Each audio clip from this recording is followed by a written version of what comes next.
Hello viewers, আসসালামু আলাইকুম। কোডভাইবস চ্যানেলের পক্ষ থেকে আমি সৈয়দ নিয়াজ রসুল প্রত্যয় আপনাদের সকলকে জানাই স্বাগতম। আশা করি আপনারা সকলেই ভালো আছেন। ওয়েব ডিজাইন এন্ড ডেভেলপমেন্টের উপর এইচটিএমএল টিউটোরিয়াল সিরিজের নতুন ভিডিও নিয়ে আমি আবারও আপনাদের সামনে এসে হাজির হলাম। আর বরাবরের মতো যেটি গত টিউটোরিয়ালেও বলেছি যে আমাদের সোর্স কোডগুলো আপনারা ডিসক্রিপশন বক্সে পেয়ে যাবেন। আর আমাদের এই কোর্সটি অবশ্যই আপনারা রেজিস্ট্রেশন করে নেবেন। আর আজকে গত টিউটোরিয়ালে আমি বলেছিলাম যে আজকে আমরা আলোচনা করব সুপারস্ক্রিপ্ট ট্যাগ এবং সাবস্ক্রিপ্ট ট্যাগ নিয়ে। তো এই টিউটোরিয়ালে বেসিক্যালি আমি আলোচনা করব সুপারস্ক্রিপ্ট ট্যাগ নিয়ে। ঠিক আছে, তো চলুন আমরা ভিজুয়াল স্টুডিও কোডে চলে যাই। তো সুপারস্ক্রিপ্ট সুপারস্ক্রিপ্ট ট্যাগের আসলে কাজটা কি? কাজটা হলো যে আমরা সাপোজ কোনো থিওরি অথবা কোনো সূত্র যদি আমরা কিছু লিখি যে a plus B all square equal, suppose ধরেন যে a square plus 2b plus B square বা a minus B all square equal, ঠিক আছে, এই জাতীয় কিছু যদি লিখতে চাই তাহলে আমরা স্কোয়ারগুলোকে আসলে কিভাবে আসলে আউটপুটের মধ্যে আমরা খাতায় যেভাবে লিখি সেভাবে শো করব, ঠিক আছে না? তো এটার জন্যই বেসিক্যালি আসলে সুপারস্ক্রিপ্ট ট্যাগটা আসলে ইউজ করা হয়ে থাকে। তো আপনারা আমার সাথে প্র্যাকটিস করেন, আমি এখানে একটি কোড লিখতেছি, লিখে তারপর আমি বুঝিয়ে দিচ্ছি যে আসলে সুপারস্ক্রিপ্ট ট্যাগের কাজটা আসলে কি। ঠিক আছে, তো সাপোজ আমি ধরেন লিখতে যাচ্ছি a plus B all square লিখতে যাচ্ছি, ঠিক আছে।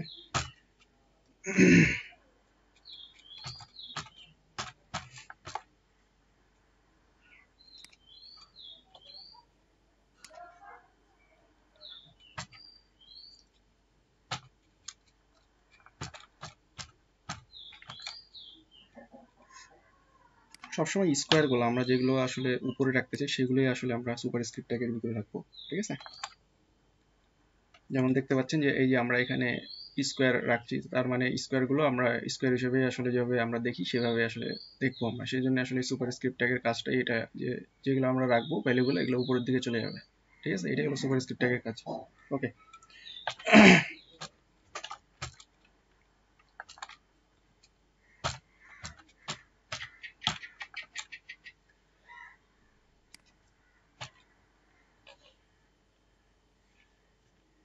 কন্ট্রোল এস লিখে সেভ করে নিলাম, লাইভ সার্ভার ওপেন করব।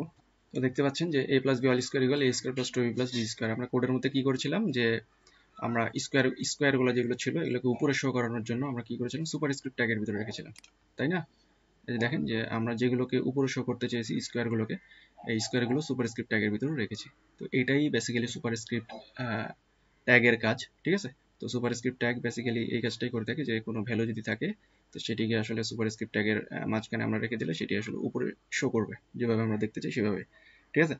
তো কোনো সূত্র বা কোনো কিছু লেখার কোনো এই জাতীয় যদি কিছু আমরা লিখতে চাই এইচটিএমএল ট্যাগের ভিতরে, তাহলে আমরা এই সুপারস্ক্রিপ্ট ট্যাগটাই আসলে ইউজ করব, ঠিক আছে।